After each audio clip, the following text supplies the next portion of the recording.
I'm going to be calling this meeting to order. Unfortunately, we do not have a quorum, so we will not be approving the minutes. I agreed to a lot of it, but I did want to take this opportunity for us to basically to review the agenda and continue with some of the activities and items that we've discussed, recognizing that we cannot take a vote. All we're doing is just trying to get a consensus here of where this committee will be going in the next meeting. Is everybody comfortable with that?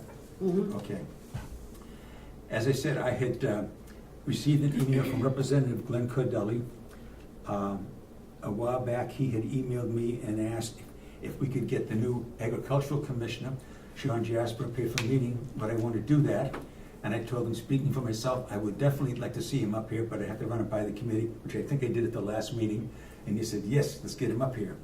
But I forwarded that to Representative Cordelli, who then informed me that the commissioner would be here for our May 14th meeting.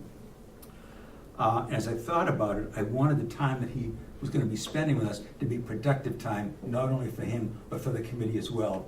And I felt that might be more helpful to him if he had a brief history of our committee and what some of our goals and projects were. And so in that context, I put together a rough draft of a letter, which I would like the committee to review, hopefully approve, although we won't be able to take a vote on it today. But I'll just need your permission to go ahead and send it along with them, with the final draft that we come up with for a rough letter. So hopefully you've had a chance to review it, and so talk to me, folks.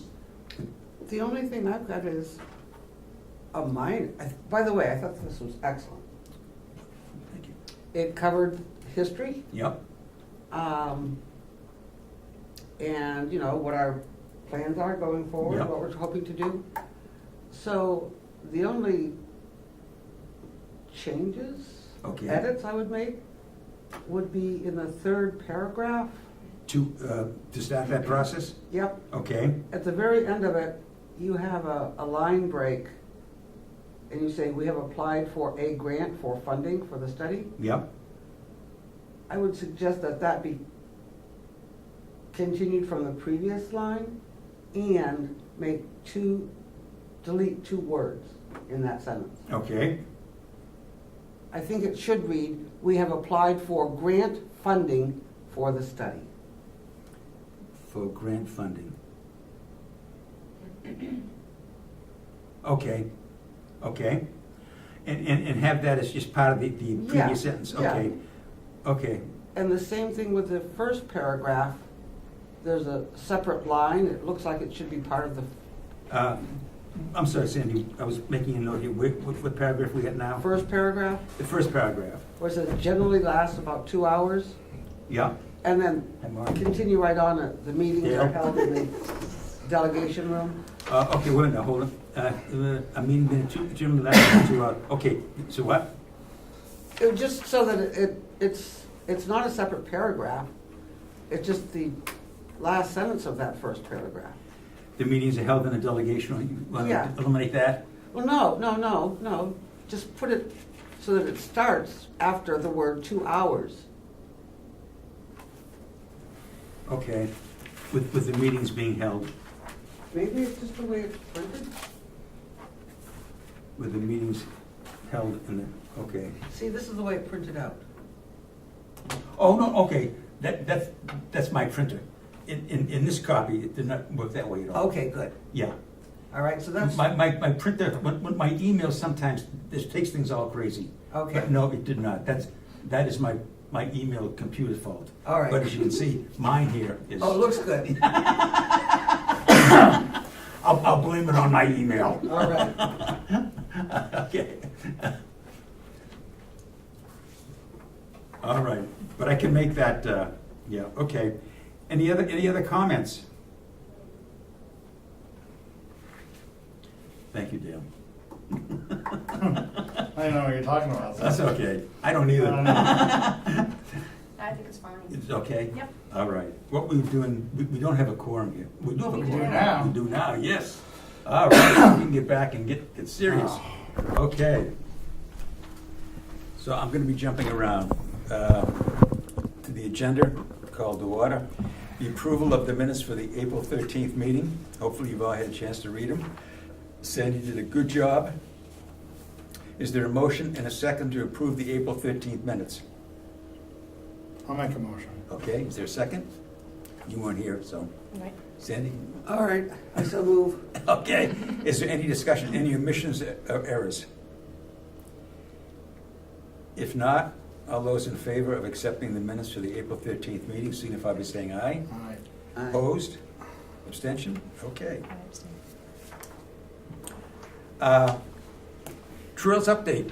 Susan, anything at all since you've been gone? Not much since Okay, vacation, but Amanda did give an update, as you know, at the last meeting, so okay. I did see that, yep. Okay, And now that I'm back, I imagine we can get out on the trails and assess Yeah, yeah. what needs to happen as far as Yeah. bringing them back to trail worthy. as you And know, everything. Georgianne was here at the last meeting. Yes. And she gave us a good update. She's been out there working very hard, which we appreciate very much. Yeah. And apparently, there is some real interest among the equestrian group here to get involved in this. Very much so. Which we I like think they'll that. help us with those trails. Yes, Yeah. exactly, so Yeah. that's great. So, yeah, the subcommittee needs to have a meeting and talk about our next steps. Okay, all right, good. Let's continue with the letter. Okay, so we're all set with the letter then? Now that we've got a quorum, why don't we just take a vote? Sandy had made 2 comments, and unfortunately, the email that I sent her did not continue with the same flow of the sentences that mine did, so, okay. What letter are we talking about? This is a letter that I had sent, the letter we're going to be sending one? to Ag Commissioner Sean Jasper. Okay, yeah, I have it. Yeah, okay. And as I said before you got here, Dale, that I think we all want that meeting to be productive. I thought it'd be helpful. No, I agree. If he comes here Yep. doing what we want to talk about. Okay, so is there a motion to approve this letter that I will then send to Commissioner Sean Jasper? I so move. Okay, is there a second? I'll second that. Okay, is there any further discussion or debate? If not, all those in favor of saying this? Aye. Okay, opposed? Aye. Okay. I have a question. Okay. Would it be beneficial to invite, like extension people and to that same meeting? The 14th. Like Olivia or what's Jess? Yeah. Do you think that would be beneficial to invite them to that same meeting? I don't think it would hurt. Well, I just think we're all interested in the same thing, right? Yeah, Mhm. You're talking about Jesse, right? Yes. From the Land Trust? Yes. yeah. And Olivia and Sandra. from the extension. Yeah. I got no problem with that. Okay, I'll take care of that. Oh, If that's okay with it, yeah. Yeah, definitely. okay. Is there anybody else you think we should invite? Those are the two I came to my head. Yep. I would offer, or have Conway Daily Sun, Run Oh, State News, yeah. somebody in the room while she's here. Okay, Mhm. Yeah. okay. Yeah, that, for sure while he's here, while Jasper is here. May Yeah. 14th, It's Yeah. May 14th time. at 2 o'clock. That's going to be our new meeting date, is it the Monday now, every other Monday at 2 o'clock here, okay. I'll give them a heads up, but use the official channel to. Yes, help. I will get in touch with them. Let me see. Conway Daily Sun.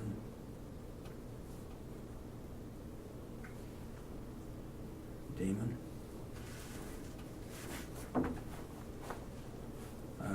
Was it Carroll County Independent? Mm-hmm. Channel 9 News.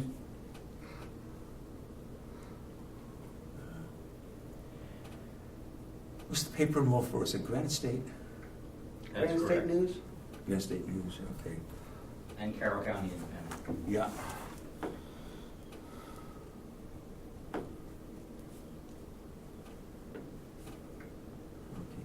And you'll get in touch with Olivia and Jessica. Olivia and Jesse, okay.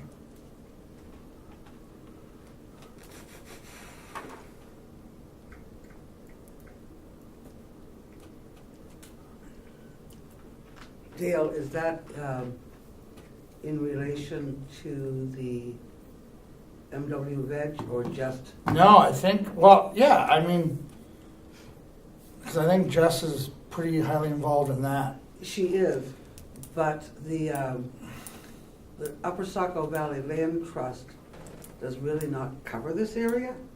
Right. Okay, yeah, so it's not so much for the land trust. I had a long talk with Olivia Mm-hmm. this past week, Thursday or Friday of last week. And so I just think it would be a good idea. It would be. Because I guess, were you at the meeting they had Wednesday or Tuesday, the MWF? No. I guess- I've dropped off the board of that. Their whole conversation was about a food hub. So, Was there any interest in it? huge. How many people were at that meeting? Dave? It's their board of directors. It's the board, it's about 6 or 7 people. But this is the group that I went to, that Sandy and I were at the meeting with them like a month and a half ago, where there were like 60 people there. Yeah, Yeah. yeah. Yeah. There's some interest. Well, good, that's what we want. Well, I know, that's why I think it would be a good idea to have them here. Yeah, yeah, What's Jesse's last name? Right. WRIGH. yeah, yeah. Thank you. I think just recently she was voted one of the under 40 She people in the is. state of New Hampshire. Yeah, she is. Yeah. I'm not in that group. Beauty by age, right, Dale? Yeah. Okay. Let's continue with the RFP. And if we look at the minutes, the last page. Have we heard anything about the grant? Haven't heard anything, and I was just, before the meeting, I was down talking to Ken, because there is a possibility that the grant, the notice may come to him, since basically we applied for it under the county name Right. and number and so forth. But I asked him, he says, no, they haven't heard anything yet. But somewhere in that whole process, it was in the grant application, and Susan and Sandy, you may be more knowledgeable than I am. I thought I remember them saying that we should be notified within a 6-week time period, that they're making a decision within 6 weeks. Roughly that, yes. Okay, well, we're a month into it now. We're a good solid 4 weeks. Right. So- Yeah. So I would be hoping that by the next meeting on the 14th, we'd have some Yeah, that would be indication. great. We should at least find out if it was rejected. I would hope we Well, I would think find that that, out. wouldn't they let us know either way? I don't know, I haven't dealt with them before. Okay. Now, last week, in the Conway Daily Sun, they had I don't think it was the front page, but there was a picture there, maybe 6 or 7 people, some nonprofit in Mount Washington Valley, and they had succeeded, they were successful in getting a grant from the New Hampshire Charitable Foundation. Mhm. So they're making decisions. Yeah. I would have thought that years back, I was on the Northern New Hampshire Board, which is a regional branch of the New Hampshire Charitable Foundation. And when we made the decision, we made them all the I same was gonna day. say, I think they would Yeah, make an announcement. I know it. So I was kind of surprised that when I saw that they were successful in getting a grant, I thought we would have been hearing in that same day, but no one's heard, so. But I will give Peter Benson a call Mhm. and just see if they've made a decision, but, okay.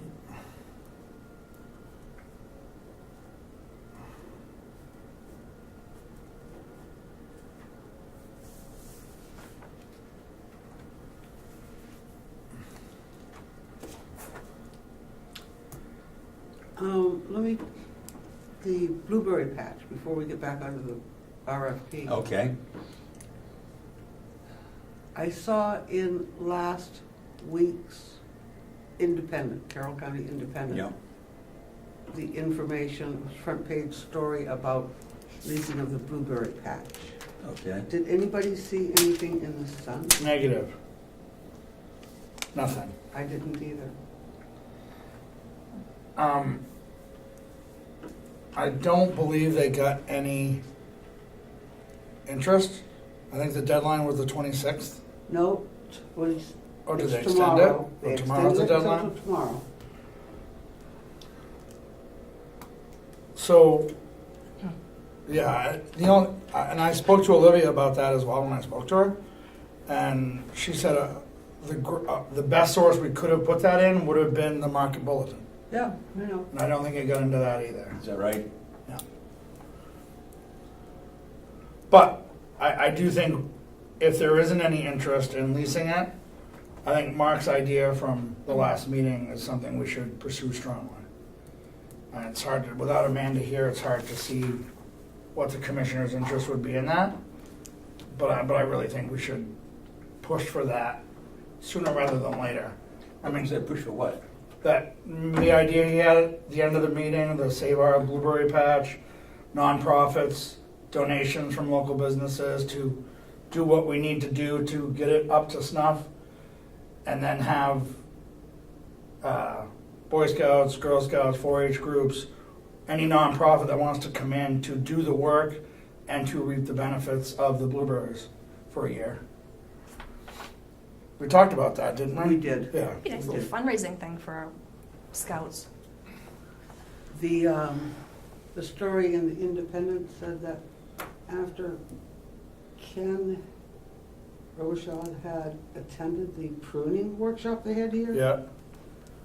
and at one of the subsequent commissioner meetings, he presented what he found the condition, in terms of the condition of the plant. Of the bushes themselves, Yeah, yeah. and it was fairly poor condition with a lot of pruning to be done. Yeah. Well, it's No. been 2 or 3 years, I believe. When we took the tour, I believe we talked about that. Yep. And I think it was 2 or 3 years that they haven't done anything. Or minimal. I think Will said that it was the year before last, he had a little bit of fertilizer left that he applied, but there's been no mulching or anything like that, and no pruning. And Mhm. I mean, and we're May 1st is tomorrow. Yes. So we need to do something.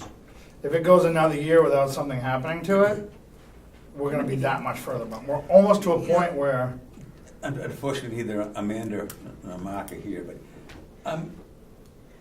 well, then we should be able to make a lot of decisions then. yeah, I'm just intrigued with what seems to be the problem here, that, there doesn't seem to be a lot of communication going on between the various parties or entities here, all in this stuff. I mean, here we've got, 1,100 and some odd blueberry bushes, Mhm. and yet everybody just seems to be kind of standing around letting these bushes decline. Well, And I don't know what the problem is. I've watched a couple, the past 3 commissioners meetings I've watched, because they're on Channel 3. Yeah, So high viewing at 7:30 in the morning. But I've watched a couple of them, and it seems to be, there were a lot of, like, the one idea that was floated out was pull the blueberry bushes and sell them and turn it back into hayfield. That was one of the options that was brought up during one of the commissioners' meetings, and I'm like, that's craziness. But, and then there were some other things, and it seems to be a money issue. The commissioners don't get the money in the budget, so they can't do anything for it because the delegation's not giving them the money, and which is all well and good, but it doesn't seem to be high on the priority list of things. Which I'm sure, in the broad scheme of things, there's a lot of things to do here, and maybe it isn't, but it's pretty high on my list right now because we need to do something positive, just like with the trails. We're stepping in positive directions. And we need to keep doing that. And the more we do that, the more interest is going to be generated for everything else that we do here. So I don't know who we need to sort of light a fire so we can get stuff done here. But it seems to be like they're like, oh, we're sick of talking about the blueberry bushes on one of the commissioners' meetings. And we need to figure out what we're going to do. And the way it wasn't even in the Conway Daily Sun, it was in the Carroll County Independent, and that's all we've heard about advertising for leasing of the land, as far as I know. So there doesn't seem to be a lot of effort to get the information out there to see if there are interested parties. So I don't how do we fix that? let me ask you a question, Dale. You're the only one here who I think has been attending these meetings of this farmer group. Yeah. So there was the first meeting you attended a couple weeks back, there were about Yep. 60 there, and then this last meeting was just primarily the board of directors. And if I understood you, you said that there was a lot of interest in maybe a food hub or something. Just in the discussions, how do some of these people see this? I mean, I would think that there's real interest, that some of them would at least be talking about the blueberry patch here. Did that ever come into the conversation at all? It wasn't, at that meeting we attended, Cindy and I were there, it wasn't really the place, it was a roundtable discussion about farming. Okay. It wasn't really specifically towards our group, or it was a different feel to that. It Yeah. wasn't really the place to say, hey, and that was prior to us being able to advertise that. We had discussed it, but we hadn't gotten the okay yet. I just think there would be more interest if it was advertised appropriately. Okay. So you don't think we're taking steps to reach the right, Oh, to no. reach the right audience then? No, Who did the advertising? Who was responsible for that? I would assume the commissioners. Yeah. And I think, I do not know if they have funds to pay to do that kind of advertising or publication. But if that's the case, we had, in our committee, we are lucky enough to have the head of the delegation, or the chair of the delegation, Yeah. correct? And one of the commissioners. Yeah, I understand. So if that's agreed upon in this committee that we're gonna do that, and the commissioners okay it, don't you think there would be some communication back and forth, say, hey, we need to do this the right way? Well, that's why I asked the question earlier about what kind of communication Right, yeah. is going on here. I don't know. No, and that's with the four of us, we don't. But you'd think with one from each group in this room, there would be some back and forth. You would hope anyway. Which is why they're here, I would assume. Right. Yep. So yeah, so you having done this longer than me, what do we do to sort of clear a path of communication? Do we invite Well, the other two commissioners to a meeting? Do we invite some of the delegation members to a meeting so we can figure out how we're gonna go about this? I mean, it was hoped that by having a commissioner and a delegation member on the committee, that there would be that kind of communication, that they would find the common ground to work forward.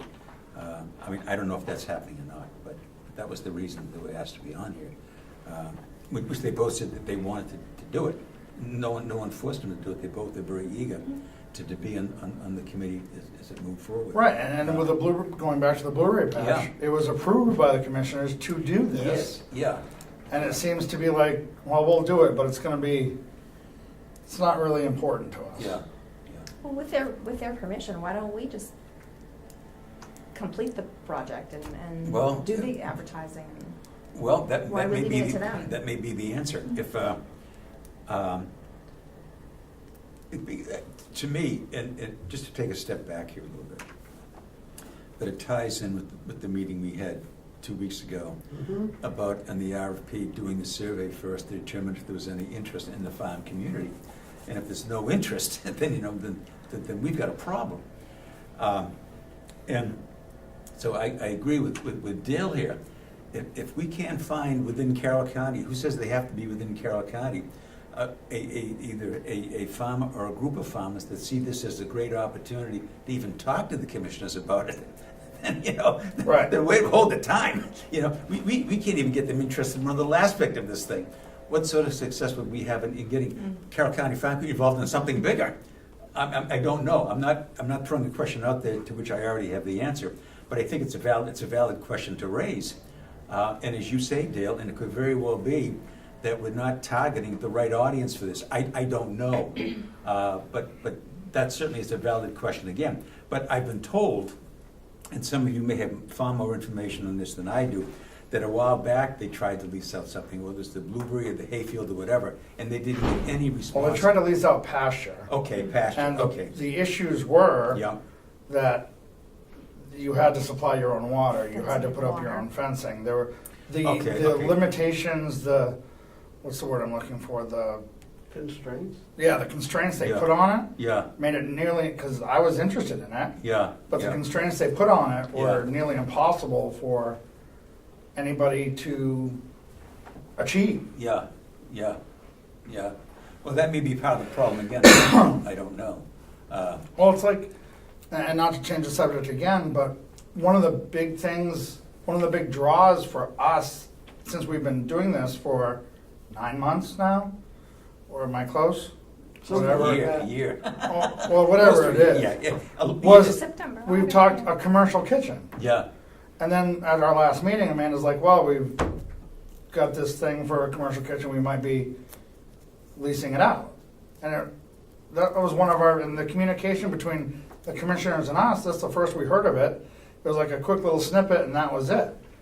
And the commercial kitchen was one of the big things that we've been looking Well, into. We saw it as possibly a strong selling point. Right. Yeah, For many of the different operations intertwining with each other. yeah, yeah. And it was just, there's no communication there.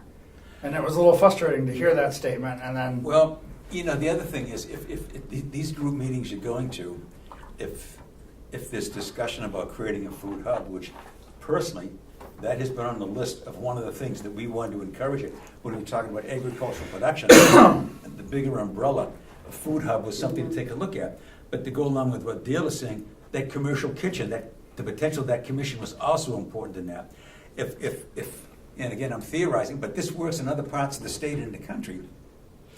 The commercial kitchen allows local farmers, the blueberries become jams and jellies and Pies and and- pies and all that kind of Right. stuff. The kitchen makes that possible. You're more than selling blueberries at $4 a pint. Exactly. You're now selling something with much higher value, market value. So the kitchen becomes important.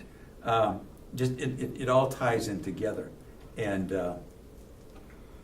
the idea is that, you know, and I'm speaking just for me, we've never taken a vote or reached consensus on this, but the county farm and lands are an incredible asset that can help the farm community in Carroll County grow and prosper.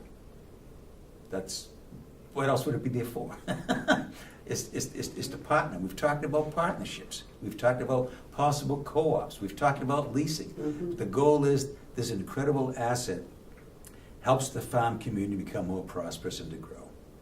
And somebody's got to, anyway, that's just my 2 cents worth. But I really, Dale, let me ask you a question, and Sandy, maybe you as well. not you, Susan.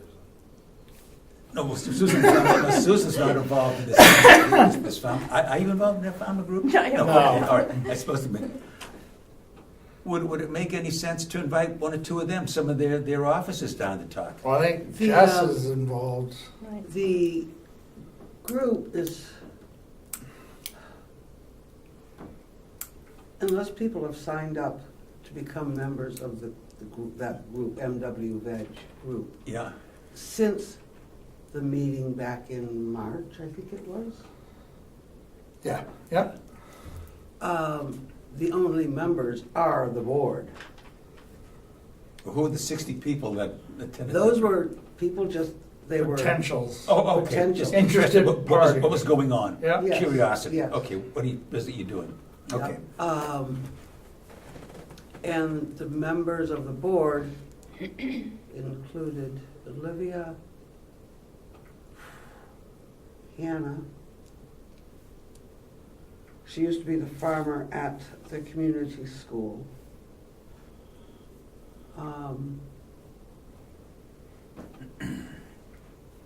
Hank and Heather Latarte from White Gates Farm. Pork Hill Farm.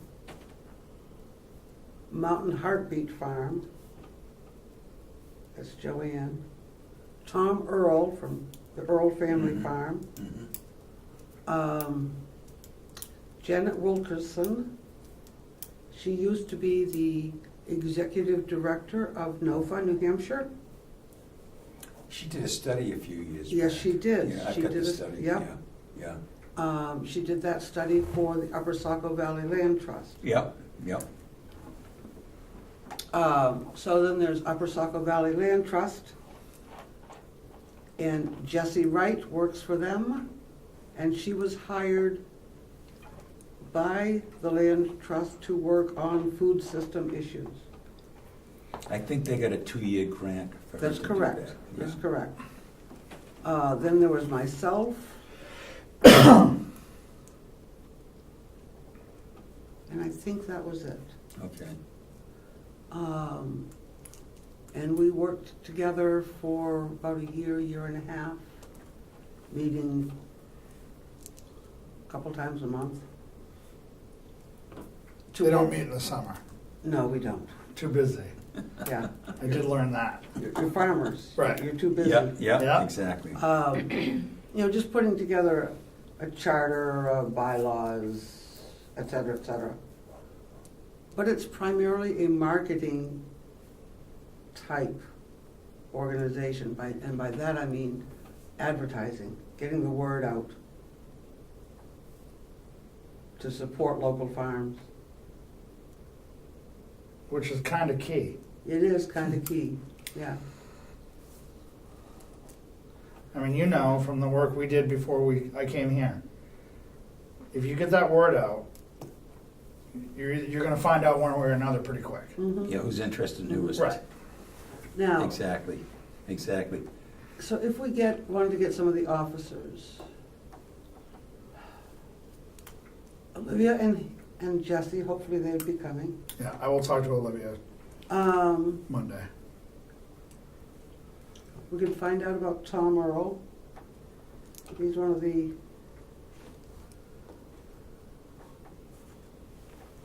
elders in the farming community in this area. I want to get back to, But that could be useful.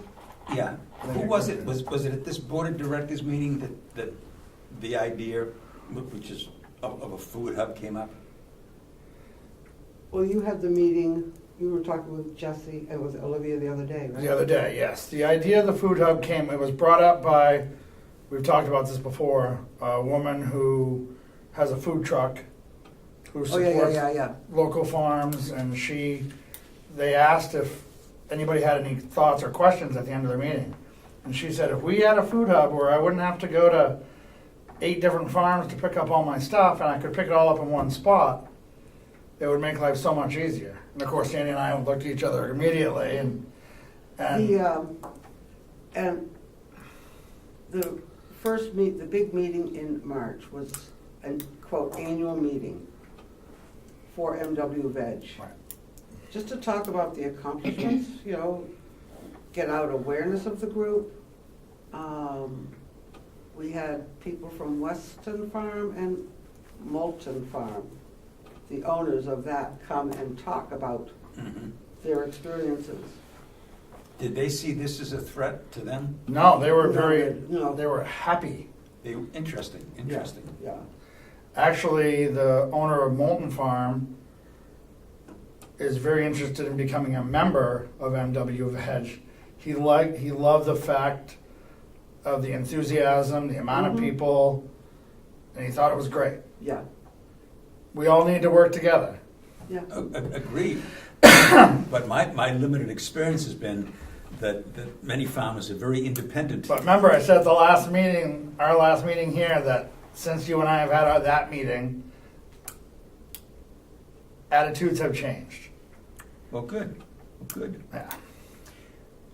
Let me ask. I'll ask the three of you this, because I give this a lot of thought. I want us to succeed here. At this point in time, and this may be an unanswerable question, but if we could get, and I'm just making up a number, 6 or 8 farmers, 6 or 7 like you, Dale, who are really committed, have the time and the energy, maybe not necessarily the resources, but the time and energy, that you'd be willing to collectively work together to make this thing happen. And those 7 or 8 farmers, basically, they form the nucleus. We now have the food hub down here. There's the potential for the commercial kitchen. And maybe there could be dozens, I don't know. Maybe a lot of those 60 that showed up at the first meeting out of curiosity might say, you know what, these people are really doing something here. This thing has legs. And I may want to get involved a little bit with this. And slowly it begins to build. But you've got something now. You've got a phone number to call, Mhm. or something that you can go to them, see? Because now you've got an entity, you've got an organization. And you're not doing hundreds of thousands of dollars a year out of the first year, but you've got something. I think I had mentioned months back, I got hold of a guy who's at a Seacoast Farmers Co-op down there. It's just a handful of farmers. Last year, they did $750,000 worth of business. That's Three Rivers Alliance, right? Three Yeah. Rivers, Yeah. It $750,000. was started by 3 farms. Yeah. I mean, they've got a website. I mean, so the thing, for us to sit here and say, oh, this is never gonna happen, there are too many, there's the North Country Farmers Co-op. Mhm. It takes time, but you've got to get an entity, you've got to get a nucleus. And to me, it gets back to this. Could we find 6 or 7 or 8 farmers who'd be willing to say, okay, I am willing to seriously discuss this? As before this meeting, you were the only one in that group who said, yes, I'm willing to make that commitment. And here we had 6 people who, yes, I want this thing to work, but they all collectively, outside of you, said, I don't think at this point in time this is gonna work for me. And that was it, they got up and left. But there were 5 other farmers there other than myself that Yes, day? yeah, So I'm 1 out of 6. yes. How many farms are there in this county or in this area? A couple hundred? Right. Well, that's the point. So of that, could we find 6, I mean, we're talking theory here now, no, but the point is, could we find 6 or 7 farmers who'd be willing to come down, sit around this table and say, okay, let's talk about this? Can I answer your question with a question? That's what I want. Go ahead. I don't like the idea with the question. Can we easily cut through red tape to make it more appealing for 6 or 7 farmers to come here? What is the red tape you want to cut through to make it more appealing? Let me answer the question. Do you remember how difficult it was to get the commissioners to agree to lease a blueberry patch? Yes, That's from which I speak. okay. We need to make it so, and again, I'm gonna say, the reason why we're doing this is because the delegation doesn't wanna spend any more money to get back into farming. Mhm. I think that's a given. What Okay, we know so- at this point in time, I think we're We can comfortable call with that statement. fact, Yeah, yes, correct? Yes. Okay, so, if we can make it so it doesn't cost the county taxpayers any money, and we can use this land to what we think is the best of its ability at this point, we can try something, and if it doesn't work, we can try something else. Mhm. That's the benefit of having this asset. Right. We need to sort of make it, yes, maybe the county's not gonna make any money the first couple of years, or maybe they're not gonna reap any benefits from leasing out their land, but it's not gonna cost them any money. We need to be able to make it more appealing for people to come here and do the things that we are trying to do. If we make it more appealing and not so much red tape and what's the word again, Sandy? Constraints. Limitations or constraints. Yeah. If we can sort of lessen those and make it more appealing for someone, I think we'd have a lot better luck. And example, the blueberry patch. There might not be any interest tomorrow. There might be 0 interest. But if we do a grassroots uprising of save our blueberry patch and go to local businesses or in the area and say, look, this is what we want to do. Will you help us? We go to Boy Scout meetings. We go to Cub Scout meetings. We go to Girl Scout meetings. We go to 4-H meetings as a group, or invite them to our meetings and say, this is what we are offering to you to make some money and to save our blueberry patch. You help us, we help you, nonprofit. We're doing good. We're bettering our blueberry patch, and we're doing something for other people. And this nonprofit, whoever it is, it could be any nonprofit. It doesn't have to be kids. It could be an adult nonprofit. And they want to come and work and do the things, and we go to local businesses and get fertilizer donated pruning shears, people donate time. It's a good thing. And if we made that so it was easily done, if we could cut through what we have to ask permission, and then they say, well, it's a good idea, do some more research. It's May. We need to do it. If we can do that, and if we start the ball rolling with a blueberry patch, maybe they'll see, yeah, we are doing some good things here, and maybe they'll let us run with some of the other things we want to do a little bit easier, with a lot less constraints, and not have to ask that time. That's my thought. Makes perfect sense. Okay. Personally, I got no problem with that. But I don't see that as the permanent solution.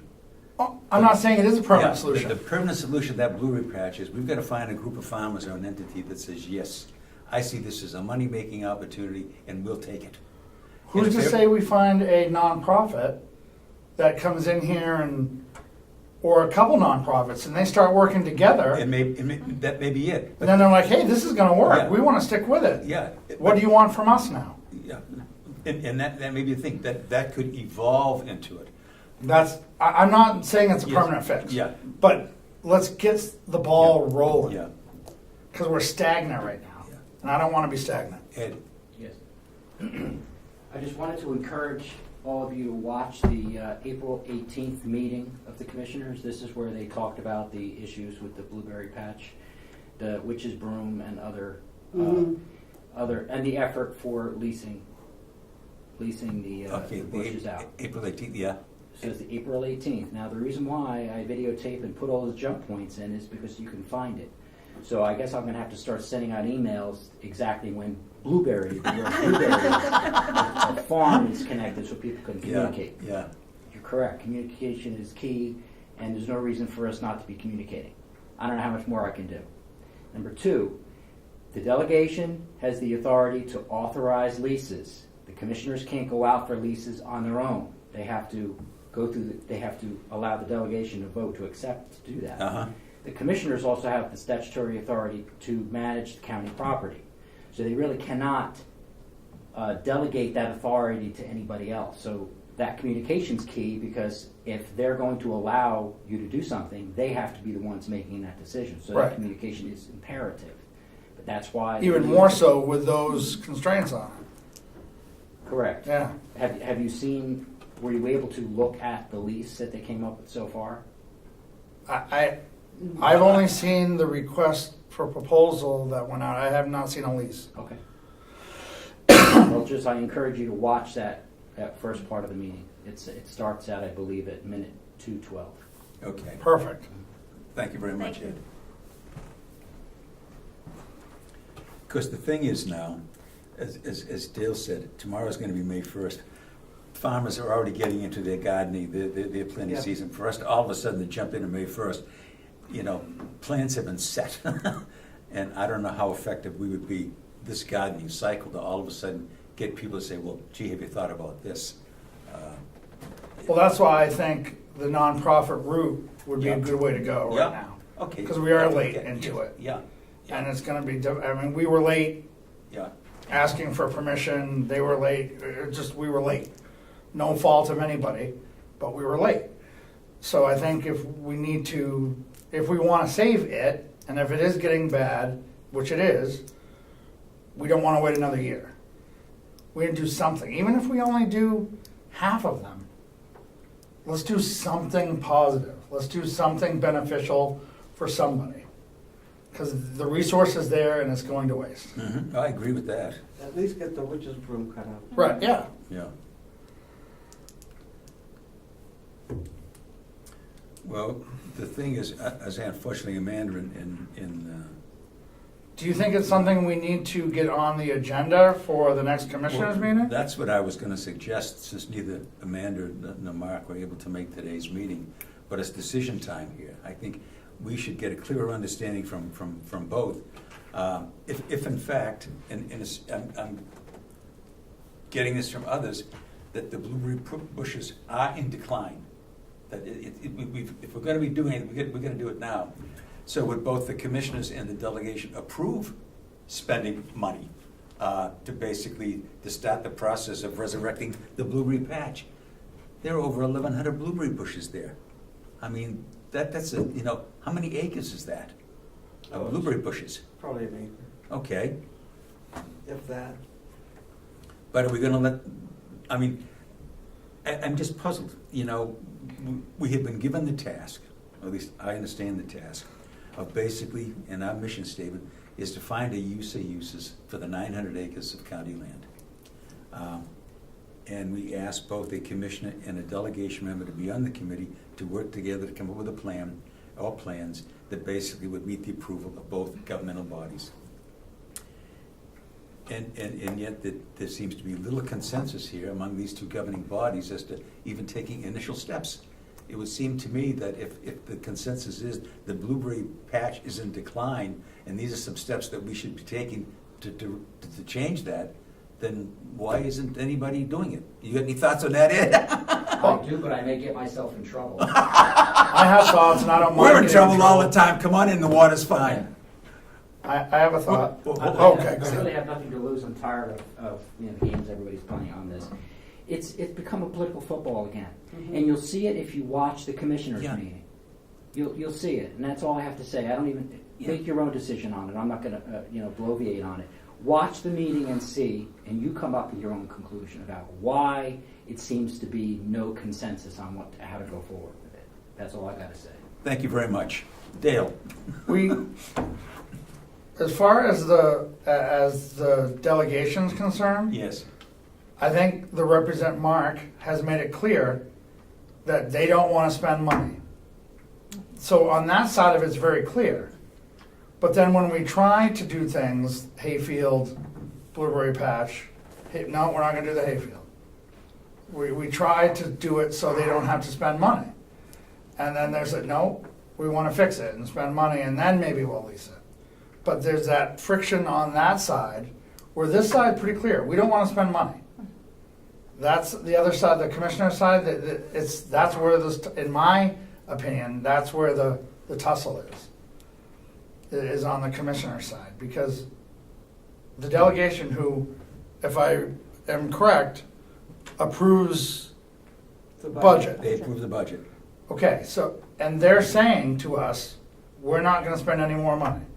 You can't be any more clear than that. So, when we try to do things to best use of the land, or 900 and whatever acres, and we give them ideas, the things, the hayfield, for example. Well, yeah, we could do that, but we don't wanna spend, we wanna fix it ourselves and spend money, get rid of the milkweed, and then maybe we'll do it. Well, let's try it, and then if it doesn't work, we'll try something else. And we have so many more options that we haven't even talked about it yet. We haven't talked about a solar farm yet. We haven't talked about gathering place for Boy Scouts or Girl Scouts or 4-H. We haven't talked about any of that stuff. I think there's plenty of acres here. Let's look into solar. That's beneficial to the county, to the buildings, to everything, electricity, and it's renewable. I think the county is looking at solar. How far along that is, Dale, I don't know. But I'm going to say 5 or 6 months ago, I think the administration was talking with solar people. But wasn't that one of our? Yes, that Okay, was one of the things we would take a look at. Yeah. If they are, shouldn't we be made aware of that so we don't have to look into it because they already are? Well, I think what we could do is we could sit down with Ken and get an indication as some of those things that we learned from the listening session, are those activities and potential uses that the county government is looking at now? Because you're right, if they are, let's get them off our list. Right, exactly. Why should we be continuing to pursue something and duplicating the efforts of others? Yes, Ed. Sorry, I keep interjecting. I can't help myself. You're aware that the Siemens Corporation is here doing an energy audit for the county? No, I'm not No. aware. I And knew that that is where the solar has been mentioned. So Okay. if you ever do mention or ask the commissioners for an update, it should include what the Siemens Corporation or Siemens has done with the energy audit. Okay. Do you know if that audit is complete? No, not Okay. at all. It's still in stages? Correct. Okay. But I knew that they were talking to people about it, Yeah. about bringing solar on here, yeah. It was one option or one thought, Yep. but I think the priorities were to make sure that we upgrade the county facility to save money, and that's what the Siemens company can do with that energy audit, because they guarantee a certain amount of savings. So, Okay. Thank you. You ought to be a member of the committee yet.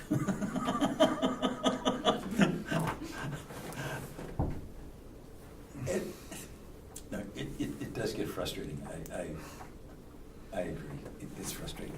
But anyway, we've gone a long way from the RFP. But again, I think that this kind of background and discussion is important here. Well, the RFP is important if we get the grant, Yes. but I think this stuff is pretty important too. I'll ask your opinions if you guys think so, because this is tangible stuff we can do right now.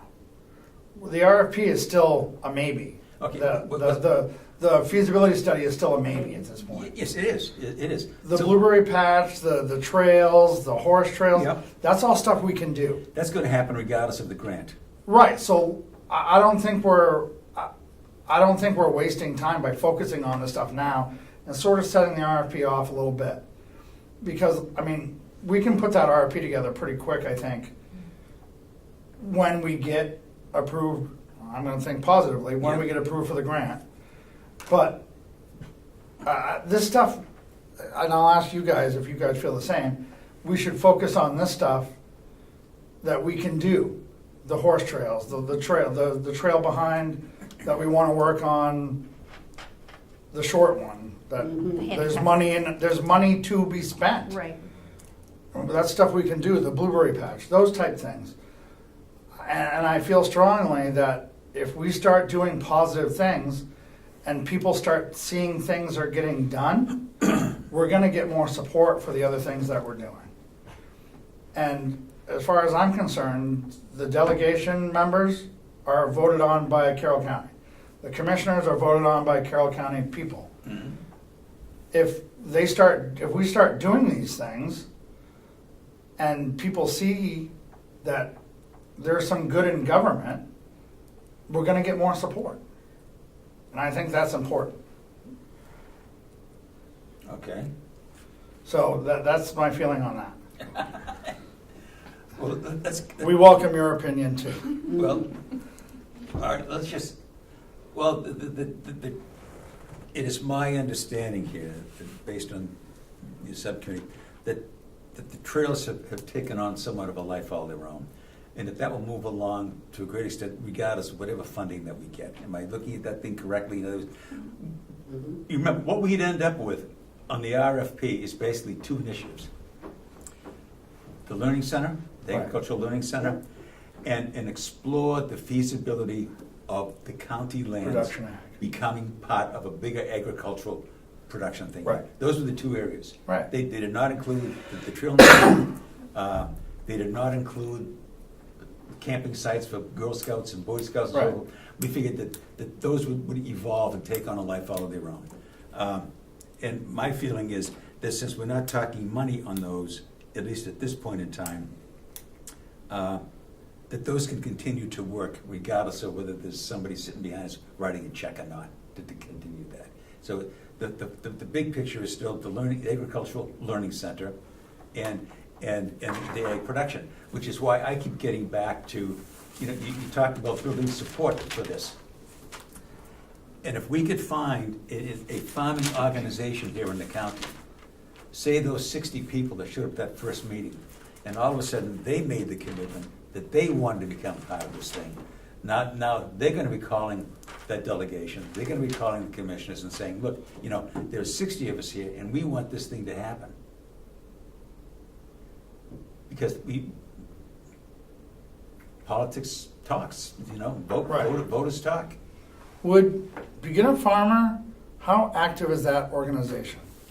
In the county? Yes. Not very.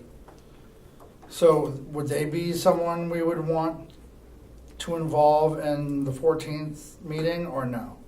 I Or would they be say someone no. we would want to talk to as far as Steve's idea of 6 or 7 farmers looking to do something with this land? You could talk with someone at the state level of beginner farmers. Christine St. Clair is the president.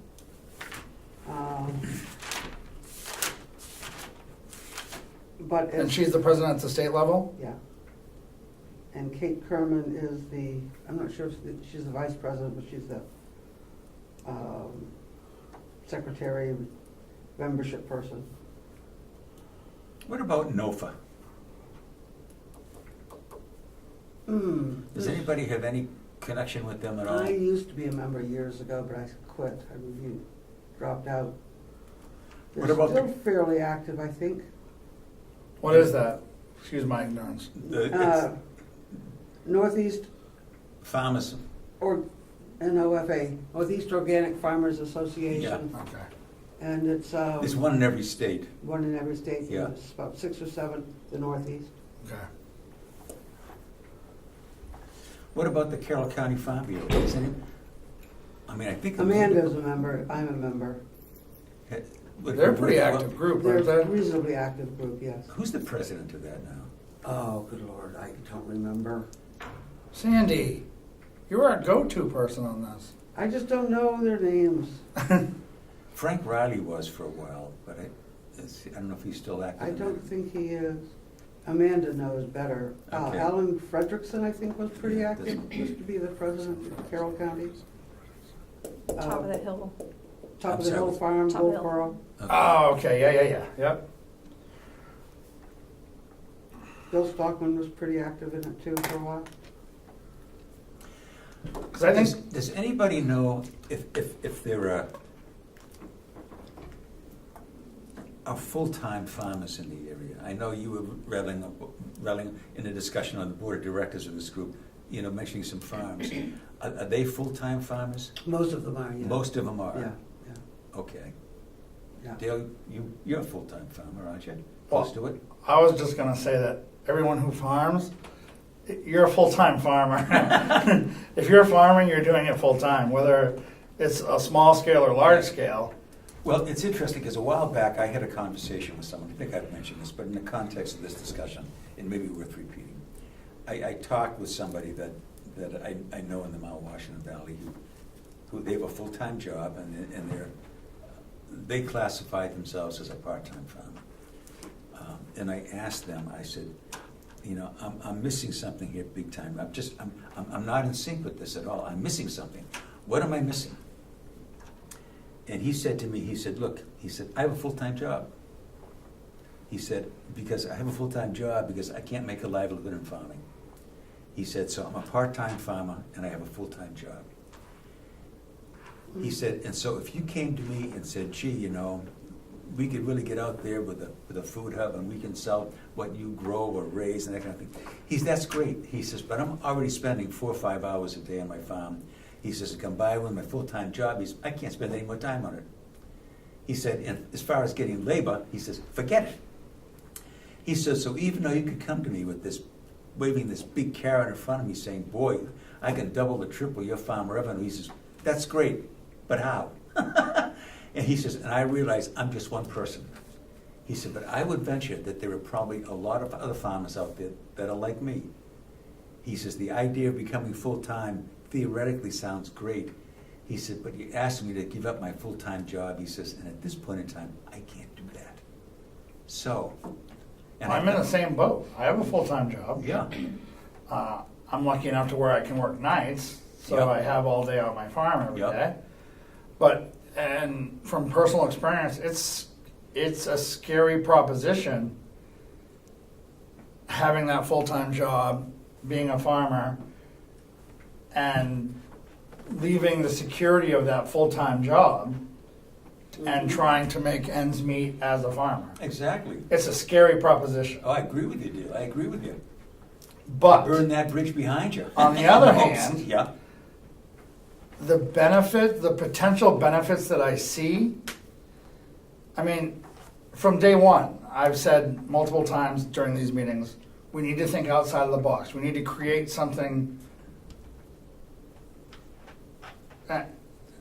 sustainable is the word of choice, but something extraordinary, something that not everyone does, something that someone would say, I never thought of that idea. That's what we need to try, something like that, that's gonna change the ballgame. Mhm. And if you can change the ballgame and take some of that fear away, it's an easier jump. Okay, but you live that 24/7. What would you like to see changed to take some of that fear away? To make it more appealing, less Financially risky? financially risky, something that, and again, this is why this is such a perfect place for it. You have all this land, from wooded to gardens. We cover the gamut. And again, if we use the land and let people do what they can do and not give them constraints, or as the least amount of constraints we can, it would be less scary, because you would have, and speaking personally, you would have so many more avenues that you could travel down. If I had more time, I could go for grants. We could do things that would benefit both myself if I'm speaking as someone who's not on this committee, but as an interested farmer in this land. Okay, all right, you're wearing that hat, okay. If you would make it more, and it's simple, more appealing, less scary, less constraints, and it would benefit the county, because it would be using the land to our mission statement, to what we think is best, or what would be best, or try to use it for what we think would be best. And it would benefit the farmer, because he's doing something that he believes in, is gonna put the effort in to make it successful, because he's been given this he or she has been given this great opportunity on a piece of land. Land is hard to come by. Mhm. I've learned in the past 15 years, don't sell it if you have it, because you're not getting it back, That's right. because there's not much of it left. And we have And this they're not much. making any more of it either. No, there isn't any more. We're losing it every day. And the opportunity here is tremendous. It just needs to be made, there needs to be an apple held up here and be like, you can have a piece of this apple pretty easily. But you have to plant it, water it, or let me do it this way, apple tree. And you have a chance, if you take care of this apple tree, to have some really cool apples. I mean, that's my feeling on it. It needs to be,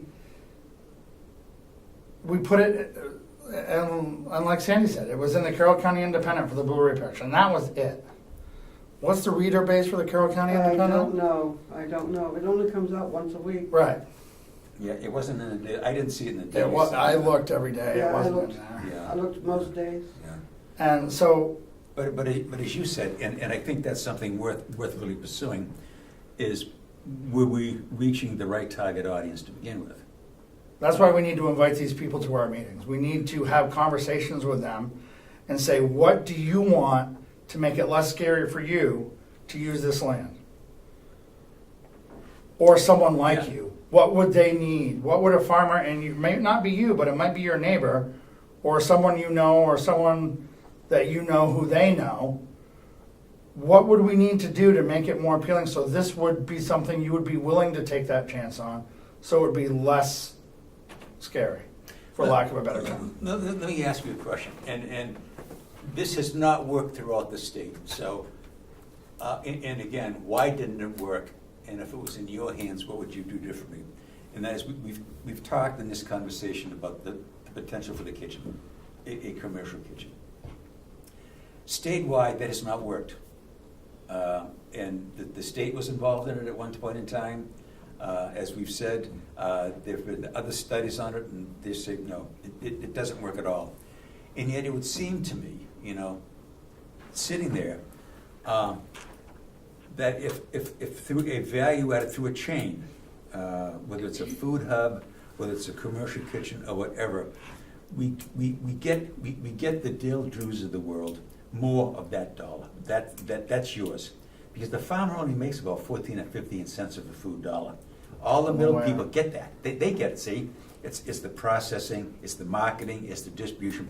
They're getting that. So what if through a cooperative or some other business entity, using the resources that are here at the county, these 7 or 8 farmers say, okay, now here's a way for you to get more of that food dollar. Not only can you increase your production, because we can find a market for it, but we can give you more of the dollar. Now, you said, okay, how do we change it? How do we make that happen? Is that something that a farmer would be willing to sit down and say, yeah, I'm willing to talk about that? If you're gonna give them more of the dollar, of course they would be. Mm. I mean, it's a But it hasn't no-brainer. worked up till now. It hasn't. So we say, yes, of course. I was talking with someone about these commercial kitchens. And I said, what happened? And they said, they went to farmer after farmer, and they said, oh, this is great. I love this. Yes, let's do this. But they never showed up. They built the kitchen. Here it is. They never showed up. So what is there's something there that at least I am missing. Was But it a money, were they charging too much to use the commercial kitchen? now that I don't know. They got to charge something, obviously, because there's overhead there. There's paid staff. So Right, they've got to but charge if you something. don't have, but if you, and that could be one of the things, if you have a group that comes in and says, here's this potentially really large, highly usable commercial kitchen. Yeah. There's been a lot of work done to it. From what you said during our meetings, that the state has basically said, we're almost good to go here. Verbally, they've been, I think that's what you said, that they're okay, correct? This kitchen. This kitchen here. Yes, Yeah. yes. Right. Oh, you were there. Right, yeah. And what the fellow said went through it is that they had somebody from the state, you're right, and he gave them verbal, said, Right. you're good to go. Right. But the thing stopped, he says, so I never went back and said to this guy, okay, now I need it in writing. Right, so, But they so said verbal, you're good to go. to get back to your question, Yes. how do we make it more appealing? Yeah, If it doesn't cost the county any money to finish the work, yeah, to get that up to snuff, to Yeah. get the piece of paper from the state of New Hampshire Yeah. that says, yeah, this is now a commercial kitchen.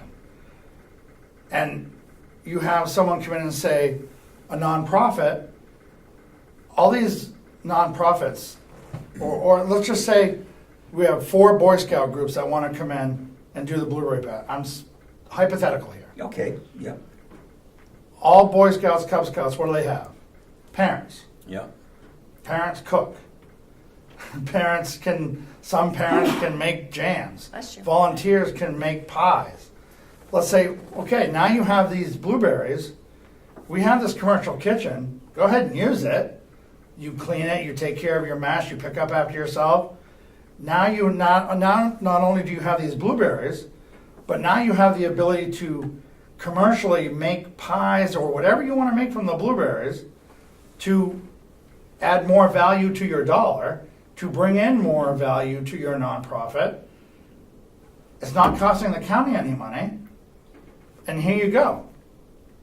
You make the dough and you put the cross pieces on and use a fork on the edges so it looks pretty, like my grandmother taught me. And here you go. Go sell your pies. Thank you. Our blueberry patch is better. We've helped out a nonprofit. Mhm. We've used our commercial kitchen and got it up to snuff. And it didn't cost the county any money. And we're using the land to its benefit. That's how you make it more appealing. You gotta, to start out, you need to sweeten the pot a little bit. You have to make it more appealing, but it's not gonna, what I heard from when they were talking about the blueberry patch, well, what do we get in return? Don't worry about that. As long as it's not costing you any money, you're getting the feeling in your heart that you've helped out a nonprofit and it hasn't cost the taxpayers any money and we're using the land. Well, ownership of the blueberry bushes hasn't changed either, so you're getting, Right, and now Blueberry bushes you're in better getting shape a than- better product Mhm. for down the road right, and making it more appealing for someone to come in and take that business. It doesn't seem like that difficult of a concept to me. Are you writing down, I wish Dale would stop talking for No, 5 minutes? No, Okay. no, I'm just, I'm making a note before I forget. I mean, that's how you get people interested. If you go to a nonprofit and say, here's a chance for you to make money, and you don't have to sell magazines, you don't have to sell note cards, you don't have to sit in front of Walmart and with a boot. big. You do something. You learn a trade. You look now. All these kids know how to do blueberries, or they're learning. They're learning something quality with the land. Can't get any better than that. And they're making money for their nonprofit. And then down the road, they have a Boy Scout jamboree on the property, and they have a big blueberry pie eating contest from blueberries raised on the You're farm. really getting carried away with this. But I this can is see what these I'm. 8 kids. What I mean is, the reason why I say that is because the opportunities are endless. We have 800 plus acres of land. Opportunities are endless.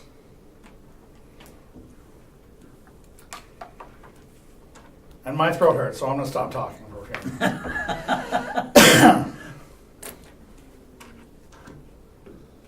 Okay. And So- you need to leave what time? He's gonna leave a quarter up, he said. Quarter up. Okay. Uh,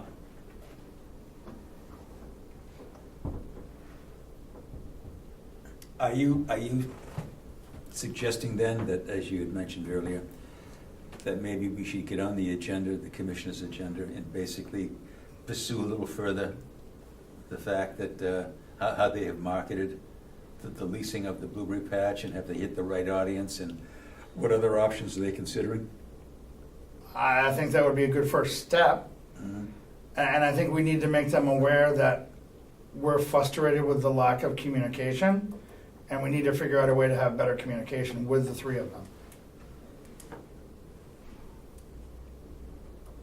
Well, that's Amanda's role on this committee, among other Exactly. things. I mean, that was what we hoped that both Amanda and Mark would do, would be to communicate with their respective bodies what our thinking was in some of the ideas that. Two-way street. Exactly, and talk to each other.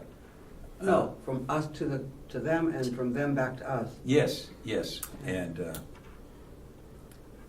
But just like I have the ability to watch all their commissioners' meetings, they have the ability to watch all of these too. Sure. So, and you would think as commissioners they would want to be sort of involved and kept up to speed on what we're doing. So they can say, well, you're way off base with this one, that's never going to happen. Or, great idea, let's do that. And I haven't heard that. Ed, Sorry.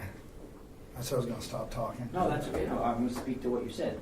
The magic of jump points and email is tell them what you want. And when you mention their name, I send them the link. I do that all the time. So they are up on it. So whatever you're saying is going to go to them. So start off and make sure they know they're watching, Okay. including the delegation members, because this goes out to the delegation members too, and they are keeping track of it. But you have to understand the reason why, first of all, the government's designed to move slow. That's frustrating. Mhm. But there's clearly defined parameters and separations of power for a reason. But you have to understand that before you go. The delegation knows you're meeting, but the delegation hasn't really received any concrete thing. So all they can do is vote on accepting a lease out or an amount of money. The commissioners have to do their role. So all that has to happen.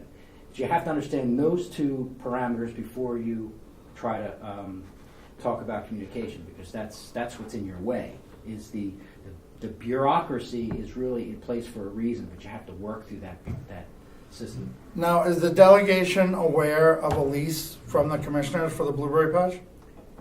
they hear it just as hearsay. So as you you're haven't speaking. seen a lease either? I haven't seen a lease. Okay. I haven't seen a lease, but I did, process the Right. video where they talked about the issues with it.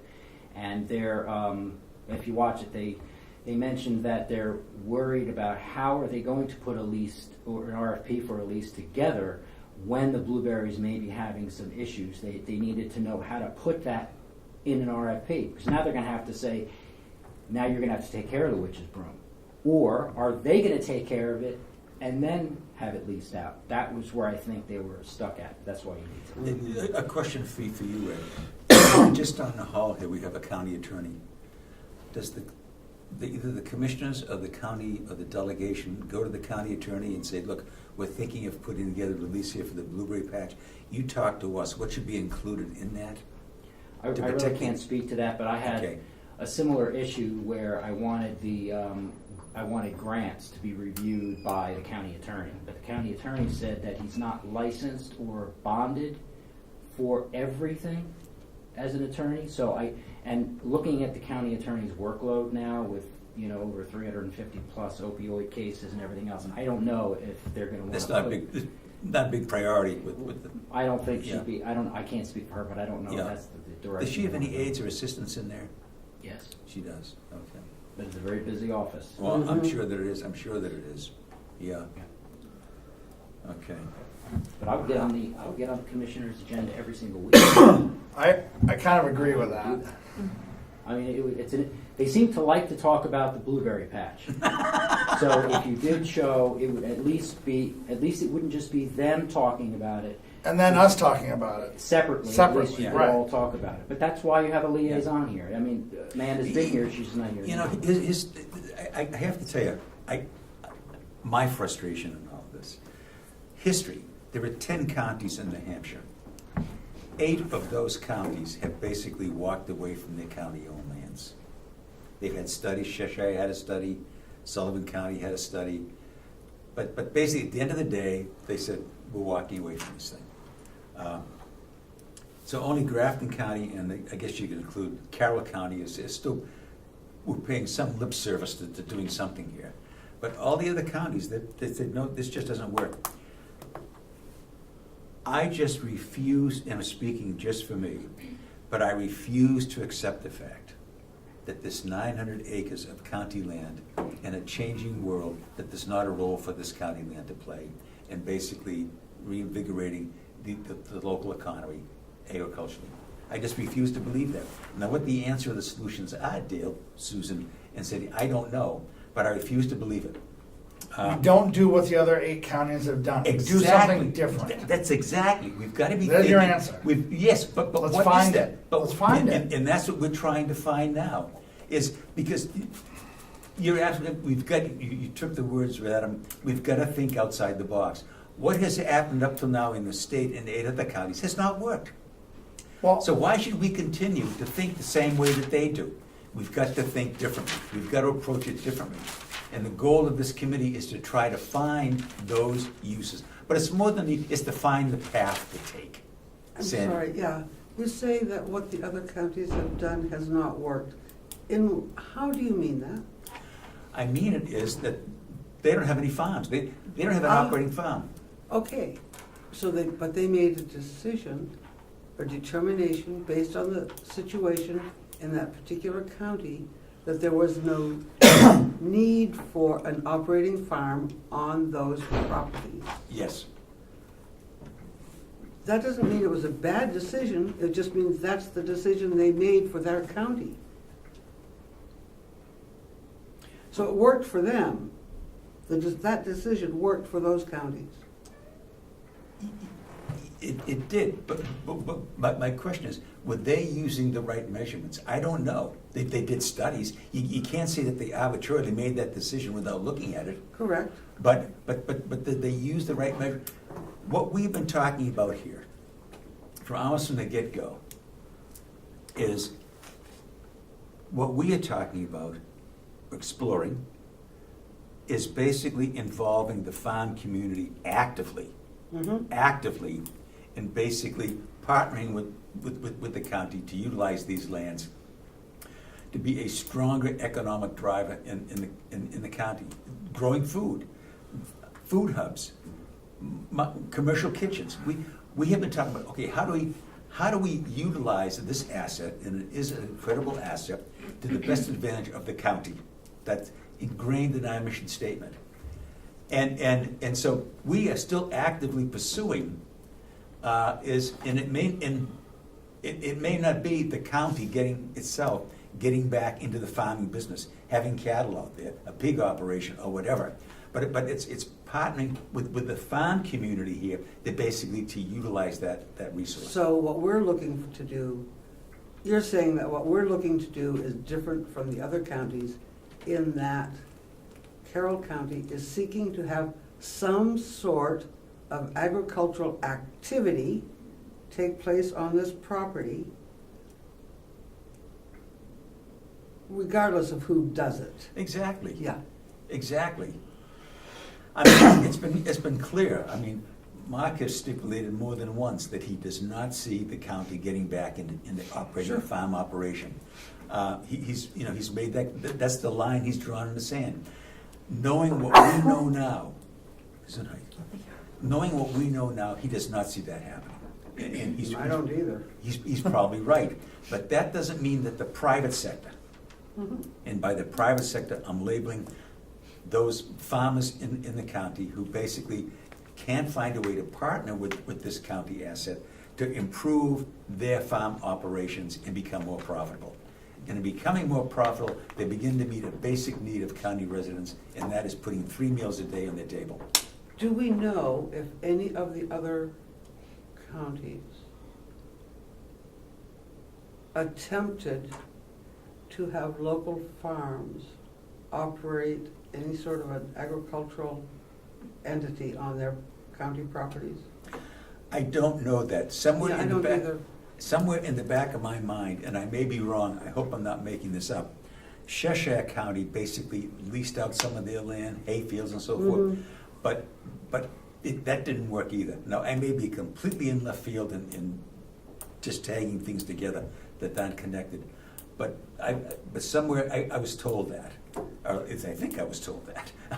So, but getting back to Dale's comment, because I agree completely, I think we've got to be thinking outside the box. I think we've got to approach this thing from a different perspective altogether.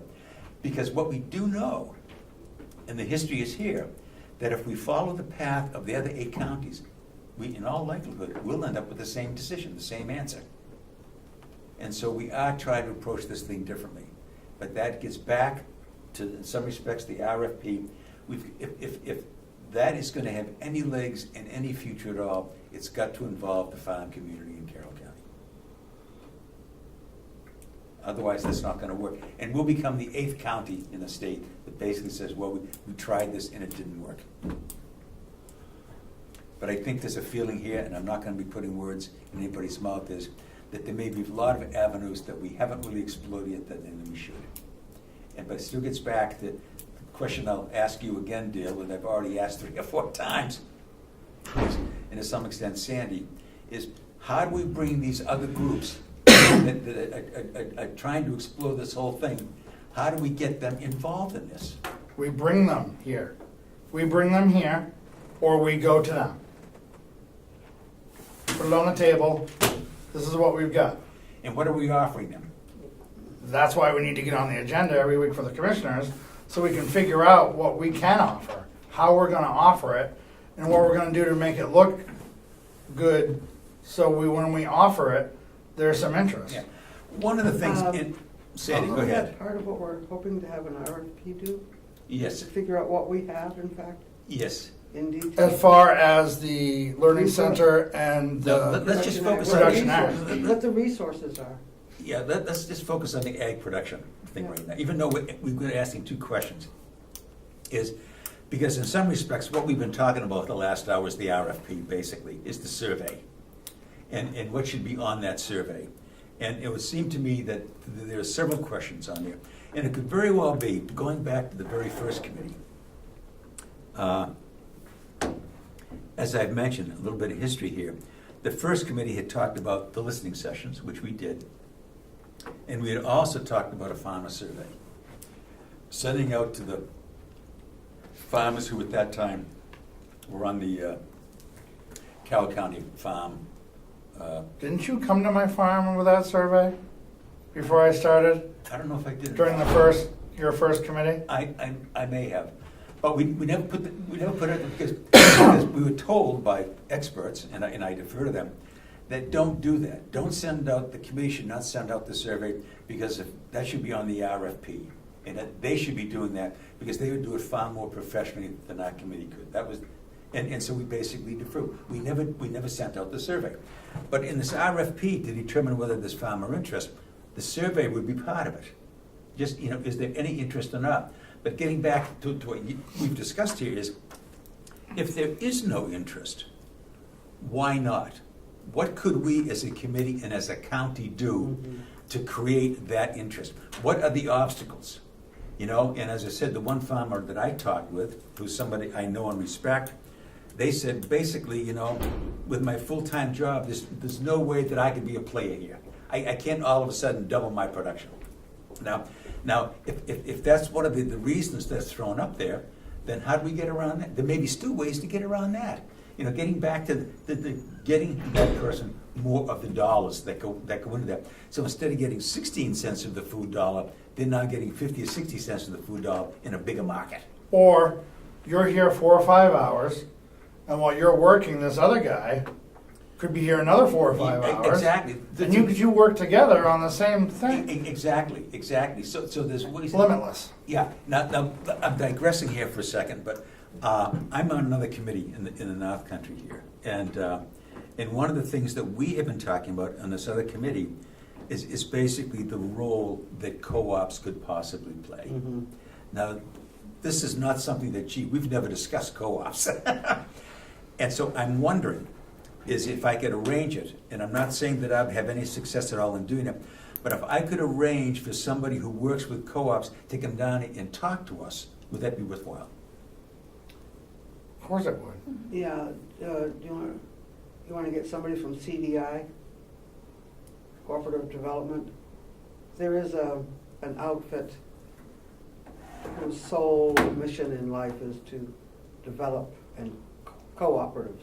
There's a New England organization, I Yeah. think it's in Connecticut, and I've emailed them a couple times, but there's a very aggressive active outfit in Maine as well. Yeah. And I've been told, I'm getting this secondhand, that we have a person who's looking to talk to them about bringing them to our meeting. And they said, well, the person you want to talk to is someone who lives in Dover.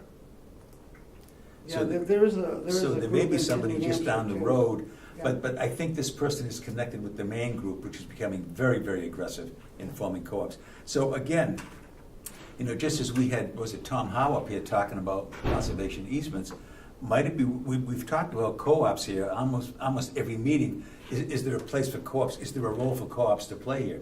Well, let's bring somebody up and say Right. yes or no. There is no, or if they say yes, there is, and these are some outfits around New England that have done this very successfully, then that's who we'd want to talk to as well. So if I could arrange that, would that be worthwhile? Would you be interested in hearing somebody talk about co-ops? Sure, why not? Definitely. And from an agricultural perspective, okay, I will do that. Can't make any promises.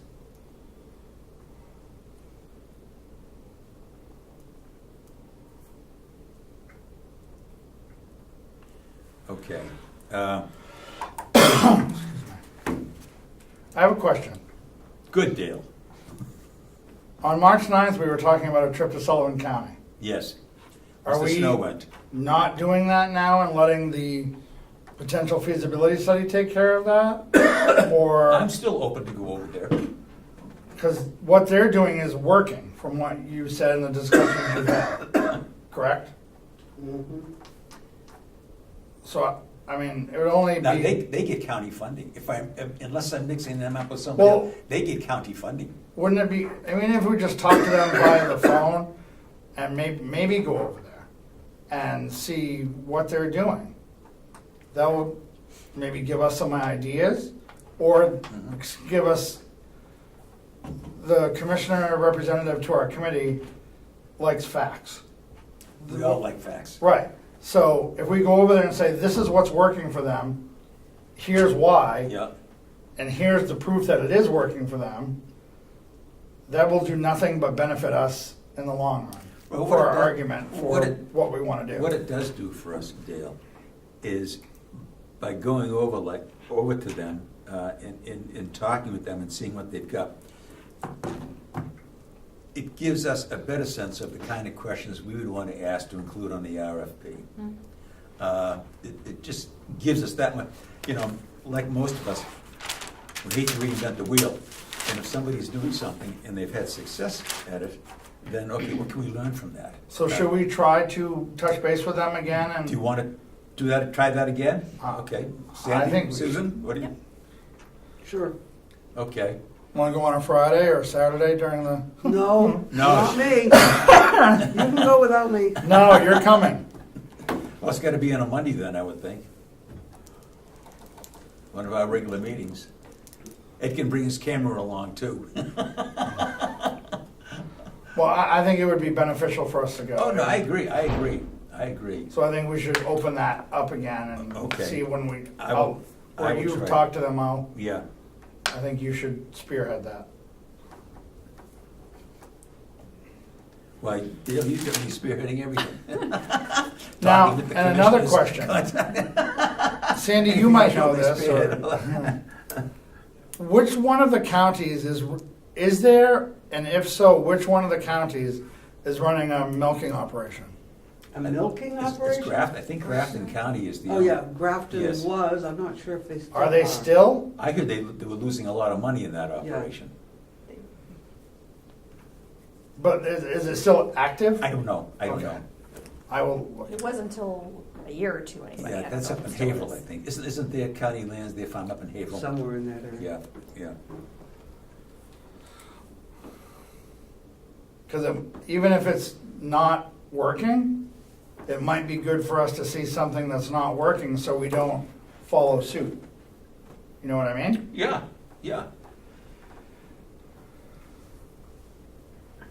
To me, the big important question always asked on these trips is, after you talk with people, is knowing what you know now, if you were to start over, what would you do differently?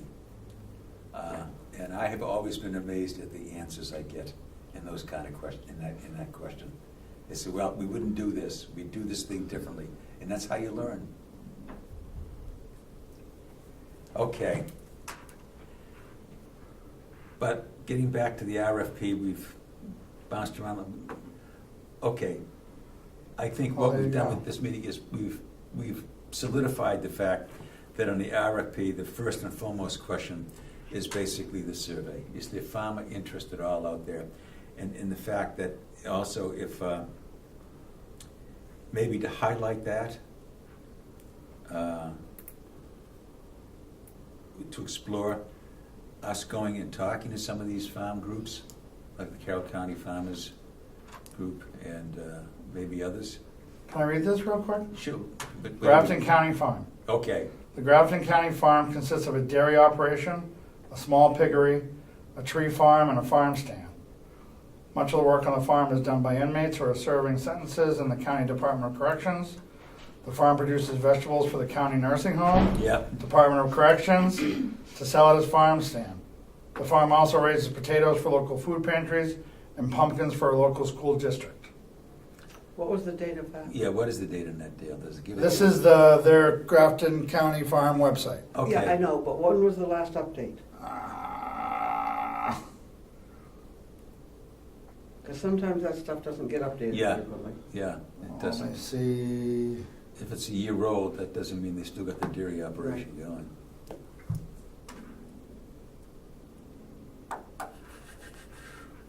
It looks like they're having meetings. I'm looking at the meetings minutes. 4/3/18 was the last one they had. Mm-hmm.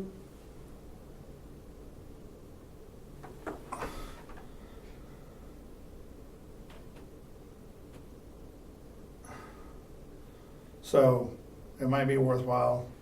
I mean, At least talking to them. reading that, we've had those same ideas here. Is it not working or is it working? We should find that out.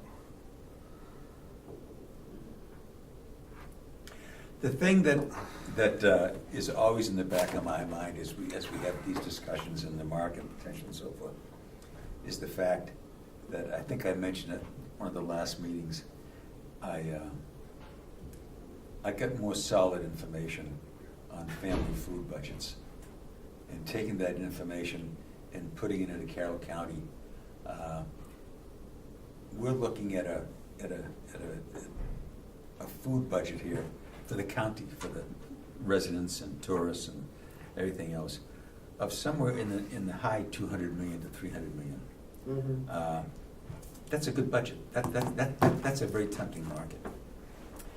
And even if we were only able to gather 10% of that, 10% Of the low end. of the low end, that's $25 to $30 million a year of business. And I would like to explore that with the county farm community to see, is what you're saying, are you telling me, telling this committee, never mind, telling us that you have no interest whatsoever in finding a way to grab some of that? Oh, they would like to grab it for sure. It's being able to do that. Yeah. What would be very interesting would be a breakdown of that dollar number in terms of where that dollar is spent. Didn't I send that to everybody on the committee a while back? I found it. I don't recall, I don't remember, Okay. but I mean, how much of that is spent at restaurants? That it did not give. Mm. It did not give who the buyer was. Mhm. But what it did talk, okay, the farmer, because it varies from year to year for the farmer, depending Mhm. on drought, marketing and all, the market could, but the farmer generally gets about 14 to 15 cents Yeah. of the dollar. And then you've got the shipping, you've got the value added, you've got the marketing, you've got all these other steps. And at one time, what I did is I took some of those other steps that to me seemed reasonable, that a local farmer could tap into through kitchens, through food hubs and so forth. And that farmer could get up into the 60s and low 70s of the dollar. They now are absorbing those. Now, obviously, there's a cost to those, just as there's a cost to that 14 or 15 cents that the farmer gets. So don't think that, oh, okay, that's all profit. But there's a profit margin in every one of those steps. And if there wasn't, then people wouldn't be doing it. Right. Companies wouldn't be doing it if they can't make money. So the point is, the farmer makes that. And there's no doubt about it, you know, there is a risk involved in that. There is upfront money. That there's got to be an investment. But that does not mean that upfront money isn't available. There are grants. There's that outfit in Connecticut that I have had an email exchange with a cooperative down there. They have a funding arm. They through grants and loans, they give this to co-ops. So to say, oh, there's no money available, I mean, forget the county. You know, don't look to them. It's what other financial sources are there out there? Yeah. It's the question is, and Dale is right, there is a risk involved in this. There's a risk involved in everything. So the question is, how do we begin to minimize that risk? But I think about that Three Rivers farm down there on the seacoast, just a small group of farmers, and last year they grossed $750,000. The, I have to head out, so You get going. I have to head out, just so you know. Okay. So I'm not just leaving you. Just Okay. Thank you very much, Ed. As always, we appreciate it very much.